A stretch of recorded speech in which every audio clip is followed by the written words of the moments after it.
தமிழகத்தில் நடைபெறவுள்ள 18 சட்டமன்ற இடைத்தேர்தலில் அதிமுக, திமுக நேரடியாக மோதும் நிலையில் இதில் 3 தொகுதிகளை தவிர மற்ற 15 தொகுதிகள் அமைந்துள்ள மக்களவைத் தொகுதிகள் கூட்டணி கட்சிகளுக்கு ஒதுக்கப்பட்டுள்ளன. இதனால் அந்த தொகுதி மக்கள் 2 வெவ்வேறு சின்னங்களுக்கு வாக்களிக்கக்கூடிய சூழல் உருவாகியுள்ளது.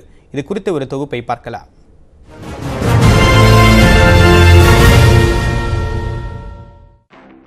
தமிழகத்தில் மக்களவைத் தேர்தல் நடைபெறவுள்ள ஏப்ரல் 18ஆம் தேதியன்றே காலியாக உள்ள 18 சட்டமன்ற தொகுதிகளுக்கும் இடைத்தேர்தல் நடைபெறவுள்ளது. இதனால் இந்த 18 சட்டமன்ற தொகுதிகளின் வாக்காளர்கள் மக்களவைக்கு எம்பியை தேர்ந்தெடுக்க ஒரு ஓட்டும், சட்டமன்ற எம்எல்ஏவை தேர்ந்தெடுக்க ஒரு ஓட்டும் என 2 வாக்குகள் பதிவு செய்ய வேண்டும். இதற்காக 2 மின்னணு வாக்குப்பதிவு இயந்திரங்கள் வைக்கப்பட்டிருக்கும். இந்த 18 தொகுதிகளிலும் அதிமுகவும் திமுகவும் நேரடியாக களமிறங்க உள்ளன.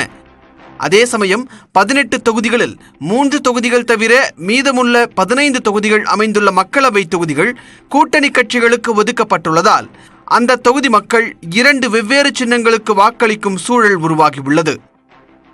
18 தொகுதிகளில் ஒன்றான பெரம்பூர் அமைந்துள்ள வடசென்னை மக்களவை தொகுதியில் திமுக கூட்டணியில் திமுகவும், அதிமுக கூட்டணியில் தேமுதிகவும் களமிறங்க உள்ளன. வடசென்னை மற்றும் பெரம்பூர் சட்டமன்ற தொகுதி இரண்டிலும் திமுக உதயசூரியன் சின்னத்தில் போட்டியிடும் நிலையில் அதிமுக தரப்பில் மக்களவை தேர்தலில் முரசு சின்னமும், இடைத்தேர்தலில் இரட்டை இலை சின்னமும் போட்டியிடுகின்றன. பூந்தமல்லி சட்டமன்ற தொகுதி அமைந்துள்ள திருவள்ளூரில் காங்கிரஸ் கட்சியும் அதிமுகவும் மோதுகின்றன. இதனால் பூந்தமல்லி சட்டமன்ற தொகுதியில் திமுக ஆதரவாளர்கள் கை சின்னத்திற்கும் உதயசூரியனுக்கும் வாக்களிக்க வேண்டிய சூழல் உருவாகியுள்ளது. தர்மபுரி மக்களவை தொகுதிக்கு உட்பட்ட அரூர், பாப்பிரெட்டிப்பட்டி ஆகிய 2 தொகுதிகளுக்கு இடைத்தேர்தல் நடைபெற உள்ளது. இதில் தர்மபுரி தொகுதியில் திமுகவும் பாமகவும் நேரடியாக மோத உள்ளன. இதனால் அதிமுக கூட்டணியில் இடைத்தேர்தலில் இரட்டை இலையும், மக்களவை தேர்தலில் மாம்பழ சின்னமும் களமிறங்குகின்றன. இடைத்தேர்தல் நடைபெறவுள்ள மானாமதுரை தொகுதி உள்ள சிவகங்கை தொகுதியில் காங்கிரஸ் கட்சியும் பாஜகவும் மோதுகின்றன. இதன் காரணமாக மக்களவை தேர்தலில் அதிமுக கூட்டணியில் தாமரை சின்னமும், இடைத்தேர்தலில் இரட்டை இலை சின்னத்திலும், திமுக கூட்டணியில் நாடாளுமன்ற தேர்தலில் கை சின்னமும், இடைத்தேர்தலில் உதயசூரியன் சின்னத்திலும் போட்டியிடுகின்றன. இதேபோல் சாத்தூர் தொகுதி அமைந்துள்ள விருதுநகர் மக்களவை தொகுதியிலும் காங்கிரஸ், தேமுதிக போட்டியிடுவதால் திமுக, அதிமுக ஆதரவாளர்கள் 2 வெவ்வேறு சின்னங்களில் வாக்களிக்கும் சூழல் உருவாகியுள்ளது.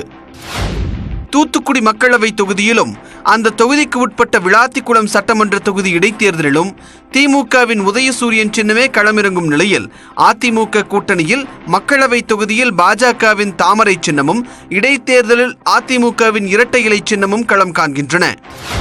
தேனி மக்களவை தொகுதிக்கு உட்பட்ட ஆண்டிப்பட்டி, பெரியகுளம் ஆகிய 2 தொகுதிகளிலும் அதிமுக சார்பில் அந்த கட்சியே போட்டியிடுவதால் சின்னத்தை பொறுத்தவரை பெரிய குழப்பம் எதுவும் இருக்காது. அதே சமயம் திமுக சார்பில் தேனி தொகுதி காங்கிரசுக்கு ஒதுக்கப்பட்டிருப்பதால் அந்த கூட்டணி சார்பில் 2 சின்னங்கள் களமிறங்குகின்றன. பரமக்குடி அமைந்துள்ள ராமநாதபுரம் மக்களவை தொகுதியில் இந்திய யூனியன் முஸ்லிம் லீகின் ஏணி சின்னமும், பாஜகவின் தாமரை சின்னமும் போட்டியிடுவதால் 2 வெவ்வேறு சின்னங்களில் வாக்களிக்கும் சூழல் உருவாகியுள்ளது.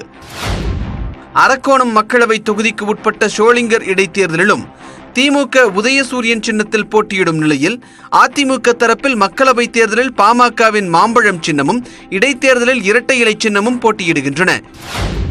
இதேபோல் திண்டுக்கல் மக்களவை தொகுதியில் திமுகவும் பாமகவும் போட்டியிடும் நிலையில் அந்த தொகுதிக்கு உட்பட்ட நிலக்கோட்டை சட்டமன்ற தொகுதியில் திமுகவும் அதிமுகவும் போட்டியிடுகின்றன.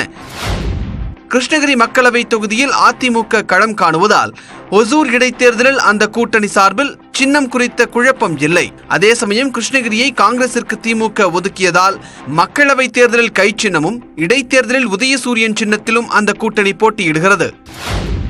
இடைத்தேர்தல் நடைபெறவுள்ள திருவாரூர் அமைந்துள்ள நாகையில் அதிமுகவே களமிறங்குகிறது. ஆனால் எதிர்முகாமில் உள்ள திமுக கூட்டணியில் இருந்து இந்திய கம்யூனிஸ்ட் கட்சியின் வேட்பாளர் போட்டியிடுவதால் 2 சின்னங்களை மக்கள் மனதில் நிலைநிறுத்த வேண்டிய தேவை திமுக கூட்டணிக்கு ஏற்பட்டுள்ளது. தஞ்சை சட்டமன்ற தொகுதி மற்றும் நாடாளுமன்ற தொகுதியில் திமுக களம் காண்கிறது. அதிமுக கூட்டணியில் போட்டியிடும் தமிழ் மாநில காங்கிரஸ் தனி சின்னத்தில் போட்டியிட உள்ளதாக அறிவித்துள்ளதால் அந்த கூட்டணி சார்பில் 2 சின்னங்கள் களமிறங்குகின்றன. அதே நேரத்தில் காஞ்சிபுரம் மக்களவை தொகுதிக்கு உட்பட்ட திருப்போரூர் சட்டமன்ற தொகுதியிலும், வேலூர் எம்பி தொகுதிக்கு உட்பட்ட குடியாத்தம், ஆம்பூர் தொகுதிகளுக்கான இடைத்தேர்தலில் திமுக, அதிமுக நேரடியாக களமிறங்குகின்றன.